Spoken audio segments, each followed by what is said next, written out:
In this class I want to talk about the importance of a leader. Leadership is an important attribute that managers should possess in order to direct work processes. It's an important attribute. It's an important feature of good managers. But leadership operates on different levels. There is the overall leader within the company, and there is leadership at the departmental level. So managers must possess an element of leadership, of good leadership, in order to direct the work processes. Leadership depends on motivation, interpersonal behaviour, and good communication skills. So there are three aspects to leadership according to this. There is motivation. Leaders must be motivated to do things, otherwise nothing will happen. They should have good interpersonal skills. They should be able to relate to other people, to workers, to other companies, to the outside world. They should have good interpersonal skills. They should come across in a confident and knowledgeable manner. And coupled with that, they should have good communication skills. They should be able to obviously write clearly, have good grammar, good spelling, have a wide vocabulary, be confident speakers, be able to deliver the message clearly to whoever the selected audience is. The success of an enterprise depends on effective leadership. If the leadership is not effective, then the enterprise can drift. It can drift off away off the stated goal or objective. It can drift off to another place. It can go to a situation where there is no direction. It can go to a situation where there is no focus in the business, and it is a question of living day to day. Successful leadership, on the other hand, would give it focus, would give it direction, give it a sense of purpose, and lead it to perhaps a more successful future. Now, the importance of leadership is highlighted by the following 4 points. First of all, the development of teamwork. Well, clearly, leadership and teamwork are related. Leadership can only happen within teams or within organizations. Leadership can only happen where there are other people. Team members, however, may have different economic, social and cultural backgrounds, so that it's important for the leader to be able to address all of those differences and to communicate the message successfully. Of course, members of the team may also have different goals and objectives, and they have to be reconciled. So it's a question of mediation and negotiations within the team so as to get greater cohesion and aim at the selected goal or objective. Only an effective leader can reconcile such conflicting interests and goals and integrate them with those of the organization. So it's the effective leader who puts it all together and reconciles the differences within the teams and inspires the teams to head for that particular goal. The second important aspect of leadership is that there must be links between the workers and top management. There must be some conduit of communication, some way of communicating between the two parts of the workforce.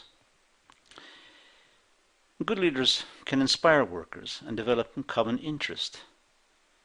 If workers believe that the leader has got a good idea, has got the capacity to deliver that good idea, then they are more likely to follow that person.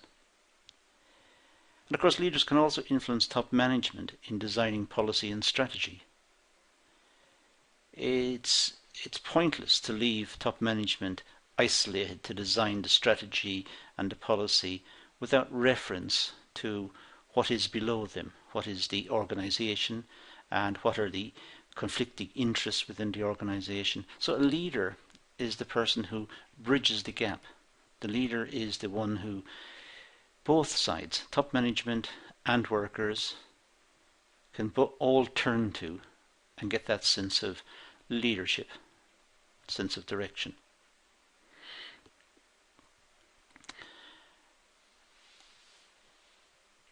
Links between the workers and top management. Well, a good leader also acts as a mediator between top management and the workforce. When there are conflicts, it's to someone that both sides can trust will turn. So if there's a conflict within the business, the top management may look to this leader we're talking about, and also the workers may look to the same person, to the leader, to try and bridge the gap, to reconcile the issue. The third point related to leadership is to promote effectiveness. Now, a leader can promote good team working. That's fairly clear.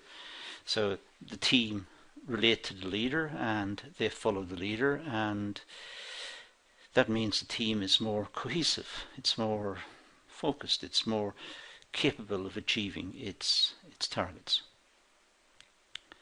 The leader can also motivate the workers.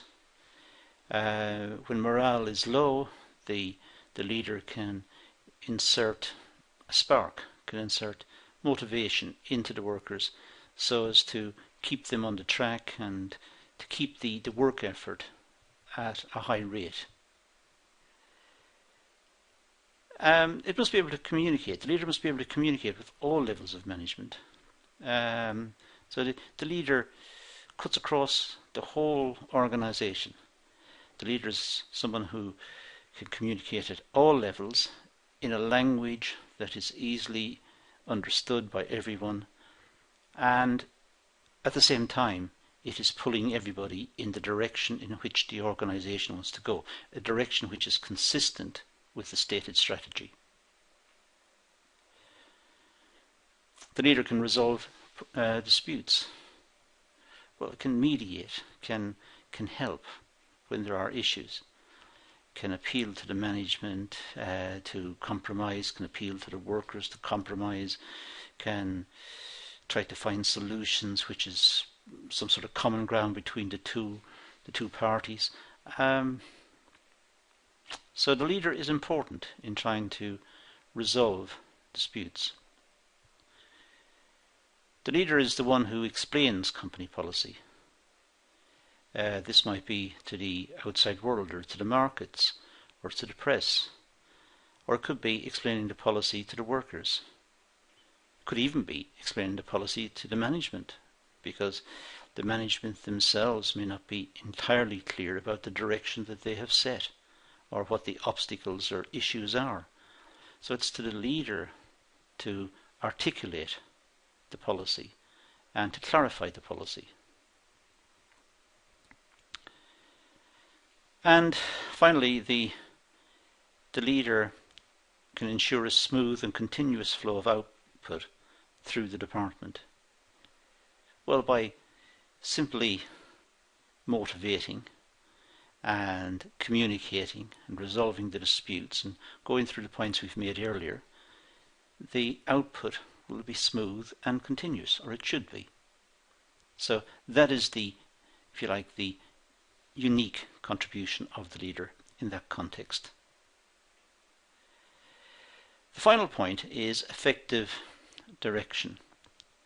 Leadership is important in a changing technological, economic and social environment.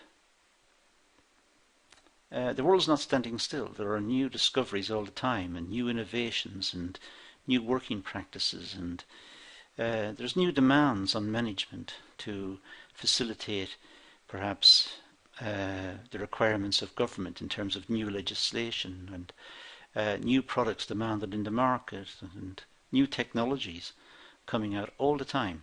So it's for the leader to embrace those and to be able to offer a course for the company that incorporates the best of these and meets its obligations as well. So leadership is necessary to develop suitable strategies to adjust to change. So the strategies incorporate the changing technology, the economic change that's around us all the time, and the social environment which is around. And I suppose also you could include the political environment, the political pressures that are put on governments to change some aspect of work. So those are the four major points that many people consider to be important in the context of leadership. And really that's all we want to discuss in this short class. There are some references which you can have a look at. Anytime you find when you're looking at the video that the pace is wrong, please stop the video and make a note and then continue. But for this moment in time, I think that just about concludes the video. So thank you for watching.